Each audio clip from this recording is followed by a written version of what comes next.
Hello বন্ধুরা, আজ আমরা মাইক্রোসফট ওয়ার্ডের যে হোম ট্যাব আছে সেই হোম ট্যাবটা শিখব। এবং হোম ট্যাবের আন্ডারে যে গ্রুপগুলো আছে, যেমন clipboard group, font group, paragraph group, style group, editing group, তো প্রত্যেকটা গ্রুপ আমি স্টেপ বাই স্টেপ আলোচনা করব। তার আগে বলে রাখি, আমরা মাইক্রোসফট ওয়ার্ডের 2019 ভার্সনটা শিখছি। যদি কারো কম্পিউটারে 2010, 2013, 2016, 2019, মানে এইগুলো সব একই ক্যাটাগরি, তো এগুলো যদি মানে কারো কম্পিউটারে ইনস্টল করা থাকে, হ্যাঁ, তো কোনো অসুবিধা হবে না, সব অপশান একই আছে। 2007 ভার্সনটা একটু শুধু আলাদা, তবে কাজ করতে পারবে, কোনো অসুবিধা নেই। তো চলুন আমরা শিখি। আমরা প্রথমেই ক্লিপবোর্ড গ্রুপের মধ্যে যেগুলো আছে অপশানগুলো একবার দেখে নিই। এখানের মধ্যে কি আছে, এই যে কাট আছে, কপি আছে, পেস্ট অপশান আছে, ফরম্যাট পেন্টার আছে। তো এইগুলো আমরা প্রথমে কাজ করি। প্রথমে আমরা ধরুন কপি করছি। প্রথমে আমরা লেফট ক্লিকটা চেপে ধরে সিলেক্ট করে নিলাম লেখাটা, তারপরে এই কপি অপশানে ক্লিক করব।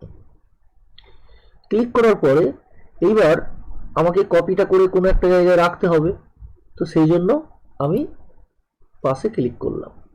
এই যে একটা পেজের উপর একটা দাগ ওঠানামা করছে, এটাকে মাউসের কার্সার বলা হয়। এই কার্সারটা যেখানে থাকবে সেখানেই আমি কপি করে রাখতে পারবো। তো এই কার্সারটা যদি আমি একটু সরিয়ে রাখি, ধরুন এরকম একটু সরিয়ে নিলাম, এখানে আমি জাস্ট এই যে পেস্টে গিয়ে ক্লিক করব, দেখুন ওইখানে কপি হয়ে গেল। কপির আরেকটা শর্টকাট নিয়ম আছে, কন্ট্রোল সি মানে হচ্ছে কপি এবং কন্ট্রোল ভি মানে হচ্ছে পেস্ট। তো আমি সিলেক্ট করলাম, কিবোর্ডের যে কন্ট্রোল বাটনটা আছে চেপে ধরে সি বোতামটা একবার প্রেস করব, কন্ট্রোল সি। কন্ট্রোল সি আমি প্রেস করলাম। এইবার আমি বাইরে ক্লিক করছি, ধরুন এখানে আমি রাখবো, কন্ট্রোল ভি, দেখুন পেস্ট হয়ে গেল। একবার কপি করে আমি বারবার পেস্ট করতে পারবো। দেখুন কন্ট্রোল ভি আমি প্রেস করছি, কপি হচ্ছে। কপি হওয়া মানে অরিজিনালটাও থাকবে, আবার ডুপ্লিকেট একটা তৈরি হয়ে যাবে। আচ্ছা, আর একটা নিয়মেও কপি করা যায়, সেটা কি না, রাইট ক্লিক করে। যেমন ধরুন আমি শুধু কম্পিউটারটাকে সিলেক্ট করলাম, সিলেক্ট করার পর আমি রাইট ক্লিক করব মাউসের, কপি অপশানে ক্লিক। তারপর আমি যেখানে পেস্ট করতে চাই, পেস্ট করা মানে হচ্ছে রাখা, কোথায় রাখতে চাই সেটা, তো আমি এন্টার দিয়ে নিচের দিকে গেলাম, এখানে ধরুন আমি রাখতে চাই, তো রাইট ক্লিক করব, দিয়ে এই পেস্ট অপশানে ক্লিক করে দেবো। দেখুন আমি একবার কপি করে বারবার পেস্ট করা যায়, আমি আগেই বলেছি। তো এইভাবে 3 রকম নিয়ম আছে, আমি এখানে আপনাদের এখানে দেখিয়েও দিচ্ছি। এই যে কপিতে আমি যাচ্ছি, যে কপির শর্টকাট কি, এই যে control C, control plus C লেখা আছে। আর পেস্টের শর্টকাট কি, এই যে কন্ট্রোল প্লাস ভি। এখন আমরা শিখবো কাট। কাট বলতে এই যে সিজারের চিহ্ন আছে কাঁচির মতন, হ্যাঁ, এটাকে কাট বলা হয়। কাট মানে হচ্ছে অরিজিনালটাই কেটে অন্য জায়গায় নিয়ে গিয়ে বসানো। তো দেখি চলুন, আমি ধরুন এই একাডেমিটাকে সিলেক্ট করছি। সিলেক্ট করার পরে আমি কাট অপশানে ক্লিক করলাম, দেখুন এটা কেটে গেল। এবার আমি এখানে ধরুন পেস্ট করব, পেস্টে গিয়ে জাস্ট ক্লিক করি, পেস্ট হয়ে গেল। সেম একইভাবে এরও শর্টকাট নিয়ম আছে, কি, এটাকে সিলেক্ট করি, কন্ট্রোল এক্স মানে হচ্ছে কাট, আর কন্ট্রোল ভি মানে পেস্ট। হ্যাঁ, এই যে দেখুন এখানে আমি দেখিয়ে দিচ্ছি, যে কন্ট্রোল এক্স মানে হচ্ছে কাট, আর কন্ট্রোল ভি মানে পেস্ট। তো আমি কন্ট্রোল এক্স বোতামটা প্রেস করছি, এই যে কেটে গেল। কোথায় রাখবো, আমি নিচে রাখছি, কন্ট্রোল ভি।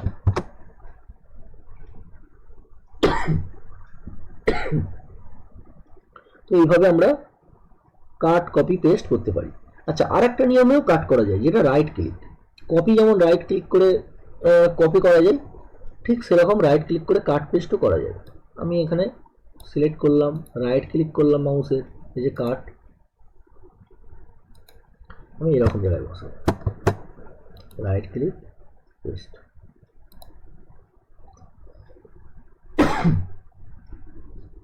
আচ্ছা, নেক্সট আসছি আমরা এই ফরম্যাট পেন্টার। ফরম্যাট পেন্টারের কাজটা আমি একটুখানি পরে জাস্ট দেখাচ্ছি, এটা খুব সুন্দর একটা কাজ আছে, যেটা আমি অন্য কিছু একটা দেখিয়ে নিই, তারপরে এটা আসছি। আমরা এখন এই ফন্ট যে গ্রুপ আছে, ফন্ট গ্রুপটা নিয়ে আলোচনা করব।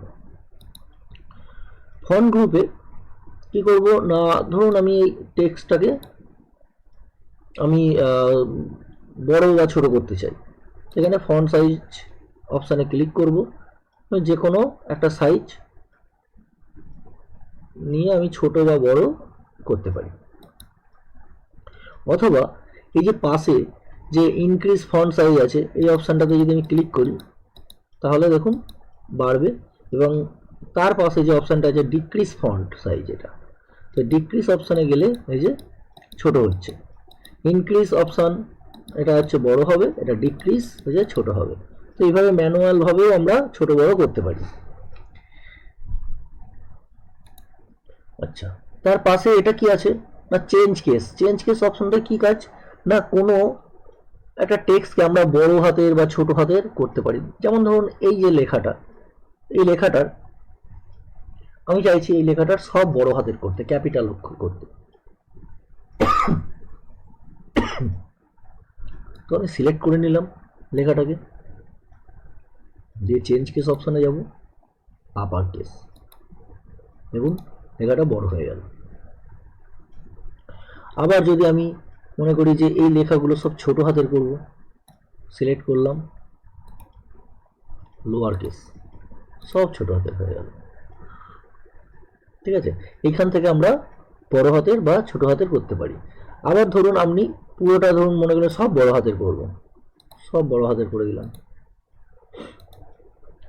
তারপরে এবার আপনি ধরুন মনে করলেন যে না, আমার প্রথম অক্ষরটা বড় হাতের, পরের গুলো ছোট হাতের, এরকমটাই ভালো ছিল, তো সেটাও আপনি করে নিতে পারেন। সিলেক্ট করবেন, চেঞ্জ কেস অপশানে গিয়ে এই যে ক্যাপিটাল ইচ ওয়ার্ড, এটা যে অপশানটা আছে এই অপশানটায় ক্লিক করে দেবেন, দেখুন আবার আগের মতন হয়ে গেছে।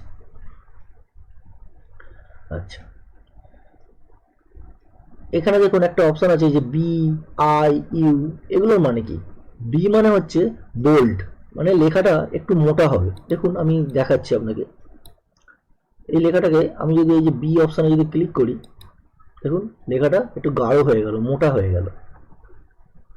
আই মানে হচ্ছে ইটালিক, লেখাটা একটু বেঁকবে সামান্য, এই দেখুন। আর ইউ মানে হচ্ছে আন্ডারলাইন।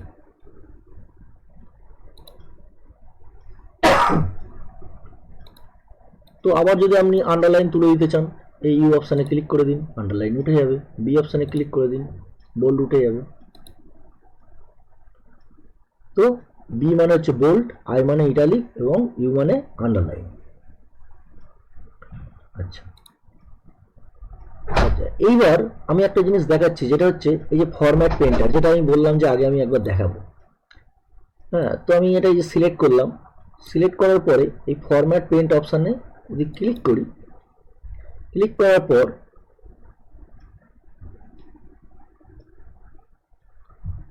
দেখো একটা এই যে তুলির মতন চিহ্ন আসছে, একটা তুলির মতন চিহ্ন আসছে। হ্যাঁ, সিলেক্ট করি, তুলির মতন একটা চিহ্ন আসছে। আমি যে ওয়ার্ডটাতে ক্লিক করব অটোমেটিক সেটাও এরকম বোল্ড হয়ে যাবে। দেখুন আমি এইটাই ক্লিক করছি, দেখুন হয়ে গেল। দিয়ে দেখুন ওই তুলির অপশানটা দেখুন চলে গেল। কিন্তু যদি আমি এই যে সিলেক্ট করার পর এই ফরম্যাট পেন্টারের উপর ডবল ক্লিক করে দিই, তাহলে আমি যে ওয়ার্ডটাতে আমি ক্লিক করব সেই ওয়ার্ডটাতে ওই রকম মোটা হয়ে যাবে, তখন আর দেখুন ওই তুলির মতন চিহ্নটা আর যাচ্ছে না। তো এটা একটা মজার জিনিস না? হ্যাঁ, এটা খুব ভালো, আপনারা এটা করবেন, ফরম্যাট পেন্টার। আচ্ছা, এখানে দেখুন এই একটা অপশান আছে, এটা যে ক্লিয়ার অল ফরম্যাটিং অপশান। এইটা অপশানটার কাজ কি না, ধরুন এখানে আপনি অনেক এটা ওটা সেটা কাজ করলেন, আপনি যা কিছু করেছেন এই সব কিছু আপনি যদি মনে করেন যে না আমার আগে যেমন ছিল, প্রথমে যেমন ছিল সেরকম আমি করব, এই অপশানটাই জাস্ট সিলেক্ট করে ক্লিক করে দেবেন, দেখুন আবার সেই আগের মতন হয়ে গেছে। হ্যাঁ, সাইজ যেমন ছোট ছিল তেমন হয়ে গেছে, সব কিছু আগের মতন হয়ে গেছে। আচ্ছা, এরপর আমরা যেটা শিখব সেটা হচ্ছে কোনো লেখাকে, ধরুন আমি যদি কালার করতে চাই তাহলে কি করব, সিলেক্ট করব, যেটুকুনি আমি সিলেক্ট করব সেটুকুনি কালার হবে। ধরুন এইটুকুনি আমি আলাদাভাবে সিলেক্ট করলাম। এটা হচ্ছে ফন্ট কালার অপশান। এই অপশানটায় গিয়ে আমি যে কোনো কালার নিতে পারি। আমি এই কালারটা ধরুন নিলাম, আমি এটা সিলেক্ট করে এখানে ধরুন আন্ডারলাইন করে দিলাম, এটা বোল্ড করে দিলাম, ঠিক আছে। আচ্ছা, এটা হচ্ছে হাইলাইট কালার। আমরা দেখবেন অনেক সময় বই যখন পড়ি, বই পড়তে পড়তে যে লাইনটা বেশি ইম্পর্টেন্ট সেই লাইনটা আমরা একটা মার্কার কালি করে হাইলাইট করে দিই, তো এটাও সেটাই কাজ করে। সাপোজ ধরুন এইটুকু লাইন আপনার খুব ইম্পর্টেন্ট লাইন, তো আপনি এইটুকু লাইন সিলেক্ট করলেন, সিলেক্ট করার পর এই অপশানে যাবেন, এখানে গিয়ে আপনি যেটা ইচ্ছা আপনি ধরুন এটা ক্লিক করে দিলেন, এটা হাইলাইট হয়ে গেল। আবার এই হাইলাইটটা যদি তুলতে চান বা আপনি করতে পারেন, ধরুন আপনি এখানে একটু এইটুকুনি আবার এটা হাইলাইট করতে চাইছেন, এটাও আপনি হাইলাইট করতে পারেন বা আলাদা কালারও দিতে পারেন, আপনার ইচ্ছা আলাদা কালার দিতে পারেন, তো এইভাবে হাইলাইট করতে পারেন। আচ্ছা, যদি ধরুন কোনো একটা ওয়ার্ড ধরুন ভুল আছে এবং আপনাকে ইনস্ট্রাকশন দেওয়া হলো যে ওটাকে মুছবেন না, ভুলটা কতগুলো ভুল আছে আপনাকে দেখাতে হবে। যেমন ধরুন এটা কম্পিউটার বানানটা দুবার ইউ আমি লিখে ফেলেছি, তো এটাকে আপনি ভুল কিভাবে দেখাবেন, তো এটাকে সিলেক্ট করবেন। সিলেক্ট করার পর এই দেখুন মাঝখান দিয়ে একটা দাগ চিহ্ন আছে, স্ট্রাইক থ্রো বলা হয়, এই অপশানটাতে ক্লিক করবেন, লেখাটা দেখুন মাঝখান দিয়ে একটা দাগ চলে আসবে, এটা ভুল হলো, পরে আপনি এখানে সঠিকটা লিখে দিতে পারেন।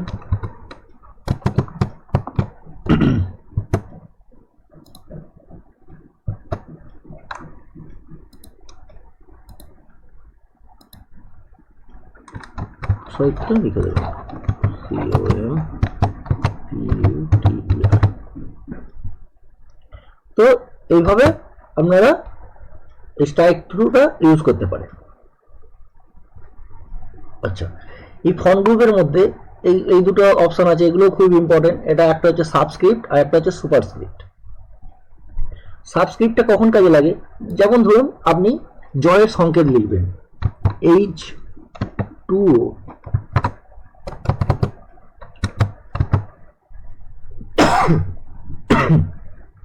H2ওর দুইটা তো নিচের দিকে থাকে, তো কিভাবে আপনি দুইটা নিচের দিকে লিখবেন, দুইটাকে সিলেক্ট করব, দিয়ে এই সাবস্ক্রিপ্ট অপশানে ক্লিক করলে নিচের দিকে হয়ে যাবে, ঠিক আছে। তো আপনি ধরুন H2SO4 লিখবেন, H2SO4, এবার এই দুইটাকে সিলেক্ট করলেন, সাবস্ক্রাইব করে দেবেন, চারটাকে সিলেক্ট করলেন, সাবস্ক্রাইব করে দেবেন, ঠিক আছে। সাবস্ক্রিপ্ট অপশানে ক্লিক করলেই হয়ে যাবে। আচ্ছা, অনেক সময় দেখুন একটা জিনিস দেখাই, এই যে ধরুন আমি এটা সাবস্ক্রাইব করলাম, এরপরে যদি আমি লিখি দেখুন ওই নিচেতেই লেখাটা হচ্ছে, হ্যাঁ, আমি যদি পেজ দিই তারপরেও দেখুন ওই নিচেতেই লেখাটা হচ্ছে, তাহলে আমি ঠিক করব কিভাবে, না ঠিক এটা এই জন্য এটা এরকম হচ্ছে, তার কারণ এখানে সাবস্ক্রিপ্টটা দেখুন অন হয়ে আছে, এই যে অ্যাক্টিভ হয়ে আছে, এটাতে ক্লিক করে ডিসঅ্যাক্টিভ করে দিতে হবে, যে চলে গেল। এবার আমি যদি টাইপ করি দেখুন আবার বড় হাতের লেখা হবে। আচ্ছা, সেম একইভাবে আমরা যদি এ স্কোয়ার যদি লিখি, যেমন এ স্কোয়ার প্লাস বি স্কোয়ার, তাহলে স্কোয়ার কিভাবে লিখবো, দুইটাকে সিলেক্ট করব, এই যে সুপারস্ক্রিপ্ট অপশানে যাব, দুইটাকে সিলেক্ট করব, সুপারস্ক্রিপ্ট অপশানে যাব, এইভাবে। হ্যাঁ, সেম এখানেও দেখুন ওটা অ্যাক্টিভ আছে বলে এখানে উপরে লেখাটাও হচ্ছে, তো আপনারা এটাকে ক্লিক করে দেবেন, তারপর আবার যদি লেখেন আবার নর্মাল লেখা হবে।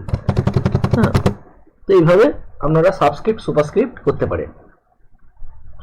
আচ্ছা, এরপরে একটা নতুন অপশন আছে যেটা হচ্ছে এই যে টেক্সট এফেক্ট। একটা টেক্সটকে অনেক রকম এফেক্ট দেওয়া যায়, যেমন ধরুন আমি এই কম্পিউটার এই লাইনটা পুরোটাই আমি ধরুন একটা এফেক্ট দেবো। তো এই অপশানটাতে যাব, এখানে দেখুন অনেক এফেক্ট আছে। তো আপনি যে কোনো একটা এফেক্টে ক্লিক করবেন, দেখুন সেই এফেক্টটা এখানে কাজ করছে। আমি লেখাটাকে একটু যদি বড় করে নিই, বাড়িয়ে নিই, হ্যাঁ, তাহলে দেখতে একটু ভালো লাগবে, বুঝলেন? তো এফেক্ট দেওয়া যায়, টেক্সট এফেক্ট দেওয়া যায়। হ্যাঁ, এটা হচ্ছে টেক্সট এফেক্ট অপশন। তো ফন্ট গ্রুপের মোটামুটি এইগুলো হচ্ছে ফন্ট গ্রুপের কাজ। আমরা এবার যাব প্যারাগ্রাফ গ্রুপ। প্যারাগ্রাফ গ্রুপের কাজ কি না, প্যারাগ্রাফ গ্রুপের দেখুন এখানে অনেক কিছু আছে যেগুলো আমরা প্রত্যেকটা একটা একটা করে জানবো। যেমন হচ্ছে প্রথমেই আমরা জানবো এই যে অ্যালাইনমেন্ট, লেফট, সেন্টার, রাইট, এগুলো এগুলোর মানে কি আমি আগে সিলেক্ট করে আপনাকে দেখিয়ে দিচ্ছি প্র্যাকটিক্যালি। এগুলো সিলেক্ট করলাম, সিলেক্ট করার পর এখানে দেখুন অ্যালাইনমেন্ট লেফট আছে। আমি সেন্টার যদি করি, দেখুন লেখাগুলো মাঝখানে চলে এলো।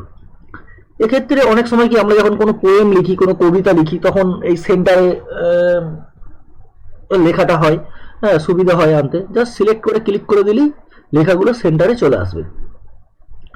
আচ্ছা, অ্যালাইনমেন্ট রাইট যদি করি, তাহলে দেখুন ডান দিকটা সমান হচ্ছে লেখাগুলো, এই যে ডান দিকটা সমান হচ্ছে, বাঁ দিকটা এবড়ে খেবড়ে আছে। আবার বাঁ দিকটা যদি এই করতে চাই, এই যে অ্যালাইনমেন্ট লেফট, তাহলে এই যে বাঁ দিকটা সমান আছে, ডান দিকটা এবড়ে খেবড়ে। আর এইটা হচ্ছে জাস্টিফাই। জাস্টিফাই অপশানে যদি আমি ক্লিক করি, তাহলে দুদিকটা সমান হবে, মাঝখানে এবড়ে খেবড়ে থাকবে। ঠিক আছে? তো এইগুলো শর্টকাট নিয়ম আছে, যেমন কন্ট্রোল এল মানে হচ্ছে অ্যালাইনমেন্ট লেফট, হ্যাঁ, তারপরে হচ্ছে কন্ট্রোল ই মানে হচ্ছে সেন্টার, আর কন্ট্রোল আর মানে হচ্ছে অ্যালাইনমেন্ট রাইট, আর কন্ট্রোল জে মানে হচ্ছে জাস্টিফাই। তো আপনাদের যেটা ইচ্ছা সেটা করবেন, এগুলো লিখে নোট করে রাখতে পারেন। আচ্ছা, নেক্সট হচ্ছে এটা হচ্ছে লাইন পেস। আমরা যখন প্যারাগ্রাফ চেঞ্জ করি, এই যে দেখুন এখান থেকে এই যে এতটা যে গ্যাপ আছে, একটা লাইনের পর আরেকটা লাইনের যে গ্যাপ, সেই গ্যাপটা আমরা কমাতে বাড়াতে পারি। এই লাইনের যে গ্যাপ, একটা লাইন লিখেছি তার নিচে যে আরেকটা লাইন হয়েছে, যে গ্যাপটা, এই গ্যাপটা আমরা কমাতে বাড়াতে পারি। তো অনেক সময় লেখা কি হয়, অনেকটা পেস নিয়ে নেয়, গ্যাপ হয়ে যায়, তো গ্যাপটা আমরা কমাতে পারি। সিলেক্ট করলাম, তো এই অপশানে যাব, এটা লাইন অ্যান্ড প্যারাগ্রাফ পেসিং, এই অপশানে গিয়ে এখানে দেখুন আমি যদি বাড়াই, দেখুন কত দূর দূর মানে লেখা হচ্ছে। আমি একটা বাড়িয়ে দেখিয়ে দিচ্ছি। হ্যাঁ, দেখুন একটা লাইনের পর একটা লাইনের পেসিংটা দেখুন কত দূরে দূরে হয়েছে। তো আবার আমি যদি কমাতে চাই, এই অপশানে যাব, এখানে দেখুন আমি এখানে এই 1.0টা নিলাম। এবার দেখুন কত কাছে কাছে হয়েছে, একটা লাইনের পর একটা লাইন কত কাছাকাছি হয়েছে। তো এখান থেকে আপনারা লাইন কমাতে পারেন, এবং দেখা গেল যে এর থেকেও আপনারা কমাতে চান, তখন এই লাইন পেসিং অপশান, যে অপশানটা আছে, এই অপশানটাতে যাবেন। যাওয়ার পর এই যে বিফোর এবং আফটার আছে, এগুলো এটা আপনি 0 করে দিতে পারেন। 0 করে ওকে করে দেবেন, আরও কমে যাবে পেসিংটা। ঠিক আছে? আচ্ছা, নেক্সট হচ্ছে এটা হচ্ছে শেডিং। হ্যাঁ, আপনার এই ব্যাকগ্রাউন্ড কালার চেঞ্জ করা যাবে। এই অপশানটায় গিয়ে যদি আপনি একটা কালার চুজ করেন, হ্যাঁ, এটা দেখুন এই যে ব্যাকগ্রাউন্ড কালার একটা হচ্ছে, চেঞ্জ হচ্ছে, দেখুন লেখাটার ব্যাকগ্রাউন্ড কালারটা চেঞ্জ হচ্ছে। তো আপনার ইচ্ছা মতন যে কোনো একটা কালার নিতে পারেন, যে কোনো কালার, একটা ব্যাকগ্রাউন্ড কালার চেঞ্জ হচ্ছে। আচ্ছা, তারপরে আছে এটা কি, এটা হচ্ছে বুলেট। তো এখানে অনেকগুলো বুলেট আছে, হ্যাঁ, এই যে ডট ডট বুলেট, এটা নাম্বারিং বুলেট আছে, হ্যাঁ, আর এটা হচ্ছে মাল্টিপল লেভেল একটা বুলেট আছে। তো এই বুলেটগুলো অনেক সময় কি হয় আমাদের, তো আমি দেখিয়ে দিচ্ছি কিভাবে করতে হয়।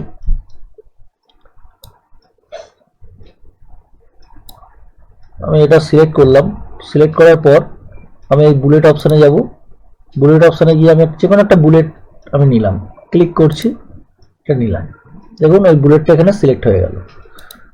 আমি যদি এই পাশে আমি যদি একটা এন্টার দিই, অটোমেটিক তার নিচে আবার একটা বুলেট চলে আসবে। এখানে আমি ধরুন কিছু একটা টেক্সট লিখলাম, আবার এন্টার দিলাম, আবার দেখুন অটোমেটিক বুলেটগুলো দেখুন নিচেই নিচেই আসতে থাকবে।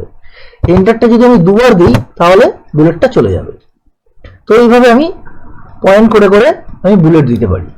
আমি বুলেট চেঞ্জ করতে পারি, যে সিলেক্ট করব, সিলেক্ট করার পর আবার আমি এই বুলেট অপশানে যাব, গিয়ে আমি অন্য বুলেটও দিতে পারি। এখানে ডট ডট আছে, এখানে টিক চিহ্ন আছে, হ্যাঁ এখানে এই চিহ্নটা আছে, তো আমার যেটা ইচ্ছা আমি সেটা দিতে পারি। এছাড়াও আরও বুলেট, অন্যান্য বুলেট আছে, যেটা হচ্ছে যে নাম্বারিং বুলেট। তো এই নাম্বারিং বুলেটে আমি ক্লিক করলাম, ক্লিক করার পর এখানে যে 1 2 3 4 আছে, এখানে ব্যাকেট দেওয়া আছে, এখানে রোমান হরফের আছে। তো আপনাদের যেটা মন চাইবে আপনারা সেই রকম বুলেট দিতে পারেন। এই যে 1 2 3 করে বুলেট হয়ে গেল। এখানেও আরেক ধরনের বুলেট আছে। তো এখানে এগুলো হচ্ছে বুলেট, আপনার যখন যেটা মনে হবে সেটা আপনি সেই বুলেটটা ব্যবহার করতে পারেন। তো বুলেট আপনার পয়েন্টিং করতে কাজে লাগে। যদি আমি এই বুলেটগুলো তুলতে চাই তাহলে কি করব, সিলেক্ট করবেন, সিলেক্ট করার পর আপনি এই বুলেট অপশানে যাবেন, গিয়ে যে নান আছে, নান অপশানে ক্লিক করে দেবেন, তাহলে বুলেট চলে গেল। আচ্ছা, নেক্সট হচ্ছে আমরা এই যে মার্জিন আছে না, এই যে উপরে যে মার্জিনটা আছে, আমরা এই যে স্কেলটা দেখতে পাচ্ছি, দেখুন একটা লেখাগুলো এক সমানভাবে এই যে এতটা গ্যাপ আছে, হ্যাঁ এদিকে এতটা গ্যাপ আছে, এই যে মার্জিনটা আমরা বাড়াতে বা কমাতে পারি। তো এই অপশানটা যদি আমি ক্লিক করি, দেখুন এই যে এটা দেখুন এর মার্জিনটা বাড়ছে। আর এটা যদি ক্লিক করি এটা হচ্ছে কমছে। আমি লেখাগুলোকে এক সাইড থেকে আরেক সাইডে এরকমভাবে নিয়ে যেতে পারি, সিলেক্ট করে যতটা আপনার প্রয়োজন ততটা আপনি নিয়ে যেতে পারেন। ঠিক আছে। আচ্ছা, নেক্সট আরেকটা আছে, সেটা হচ্ছে অ্যাসেন্ডিং ডিসেন্ডিং।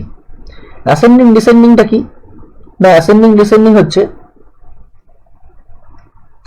আমি এখানে একটা সংখ্যা দিচ্ছি, ধরুন এখানে আমি 7 দিলাম, এর নিচে আমি 5 দিলাম, এর নিচে আমি ধরুন 1 দিলাম, এর নিচে ধরুন আমি 8 দিলাম, এর নিচে আমি 2 দিলাম, এর নিচে আমি 3 দিলাম।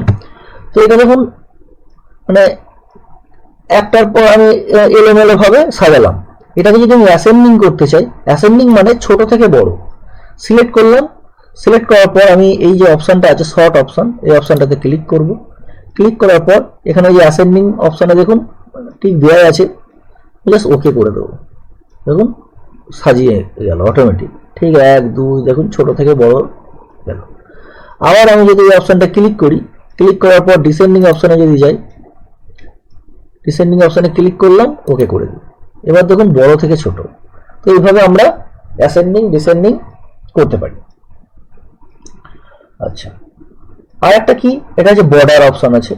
বর্ডার অপশনটা আমি ধরুন এই যে লেখাটা আছে, এই লেখাটা সিলেক্ট করছি, লেখাটা চারপাশে হোক বা যে কোনো দিকে হোক আমি বর্ডার দিতে পারি। ধরুন আমি যদি নিচের দিকে বর্ডার দিতে চাই, এই যে নিচের দিকে একটা বর্ডার চলে এলো, এটা হচ্ছে ওপর দিকে বর্ডার, তখন আমি নিচের দিকে একটা বর্ডার দিয়ে দিলাম, এই যে নিচের দিকে একটা দাগ চলে এলো বর্ডার।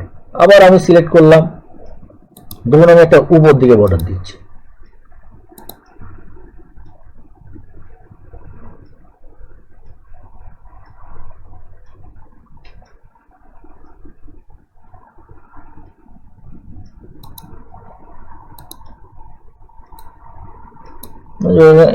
এখানে অনেক বর্ডার আছে। নো বর্ডার যদি করি, নো বর্ডার করলে সব বর্ডার উঠে যাবে। আমি যদি এখানে আউটসাইড বর্ডার করে, এই যে একটা আউটসাইড বর্ডার হয়ে গেল, চারিদিকে একটা বর্ডারের মধ্যে চলে এলো। তো এখান থেকে আপনারা বর্ডার যেমন ইচ্ছা নিতে পারেন। আচ্ছা, এটা আমি আগে একবার বলেছিলাম, তো আরেকবার এটা বলে দিই। এটা হচ্ছে শ্যাডিং বা ব্যাকগ্রাউন্ড কালার চেঞ্জ করা যায়। এটা সিলেক্ট করে আপনি যে কালারটা নেবেন সেই কালারে এটা ব্যাকগ্রাউন্ড কালার হয়ে যাবে, লেখাটার ব্যাকগ্রাউন্ড কালার এটা হয়ে যাবে। তো এই হচ্ছে প্যারাগ্রাফ গ্রুপ। আচ্ছা, আর একটা হচ্ছে পরের গ্রুপটা কি আছে না স্টাইল গ্রুপ। স্টাইল গ্রুপে হচ্ছে লেখাগুলোর স্টাইল চেঞ্জ হবে। ধরুন আমি এটা সিলেক্ট করলাম, সিলেক্ট করার পরে এখানে দেখুন বিভিন্ন স্টাইল আছে, হ্যাঁ লেখাগুলোর স্টাইল এখান থেকে আপনারা চেঞ্জ করতে পারেন, বিভিন্ন স্টাইল। এখানে আরও অনেক স্টাইল আছে, আমি জাস্ট এইগুলো একটু ডিলিট করে দিই, তাহলে আপনাদের বোঝাতে একটু আমার সুবিধা হবে। ডিলিট করলাম, আমি এখান থেকে বর্ডারটা তুলে দিই, নো বর্ডার।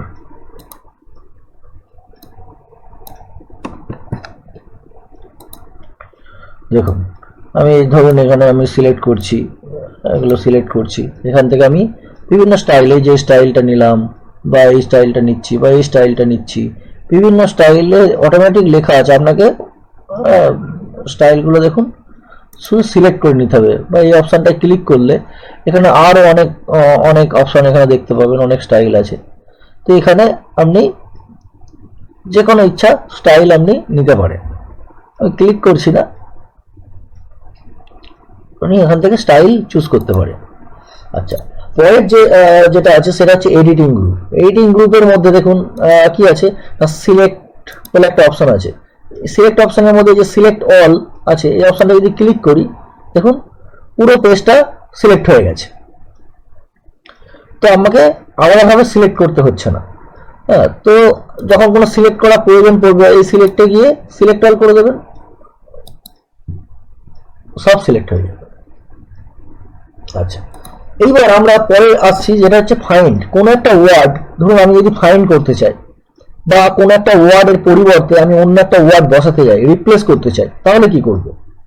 যখন আমরা ফাইন্ড বা রিপ্লেস করব তখন কি করব না যেখান থেকে লেখাটা শুরু হয়েছে সেই লেখাটার শুরুতে একবার ক্লিক করব, মানে কার্সারটা একদম প্রথমে যাতে চলে আসে সেটার জন্য প্রথমে একবার ক্লিক করব। তারপর আমি ফাইন্ড অপশানে যাব, ফাইন্ডে ক্লিক করব।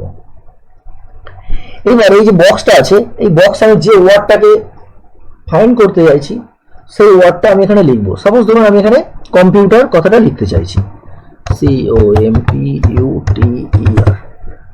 লেখার পর দেখুন আমি জাস্ট মানে লেখাটা আমার শেষ হয়েছে, অটোমেটিক এখানে দেখুন লেখাটা সিলেক্ট হয়ে গেছে, কোথায় কোথায় আছে ওই ওয়ার্ডটা দেখিয়ে দিয়েছে। এবং কতগুলো আছে ওয়ার্ড এখানে দেখুন রেজাল্ট দিচ্ছে 14টা, দেখতে পাচ্ছেন। তো এখানে আমরা ফাইন্ড হয়ে গেছে। এবার যদি আমি রিপ্লেস করতে চাই কি করব, এটা আমি কেটে দিই। রিপ্লেস করতে চাইলে রিপ্লেস অপশানে ক্লিক করব, আমার কার্সারটা প্রথমেই আছে, রিপ্লেস অপশানে ক্লিক। এখানে দেখুন ফাইন্ড ওয়ার্ডের ঘরে যে ওয়ার্ডটাকে আমি চেঞ্জ করব সেই ওয়ার্ডটা লিখব, আর রিপ্লেস উইথের ঘরে ওই ওয়ার্ডটার পরিবর্তে আমি যে ওয়ার্ডটা বসাতে চাই সেই ওয়ার্ডটা লিখবো। সাপোজ আমি কম্পিউটার ওয়ার্ডটা পরিবর্তন করে আমি এখানে CPU লিখতে চাই। এইবার আমি যদি ফাইন্ড নেক্সট করি, এই যে দেখুন কম্পিউটারটা সিলেক্ট হয়ে গেল। এবার আমি রিপ্লেসে ক্লিক করছি, দেখুন চেঞ্জ হচ্ছে।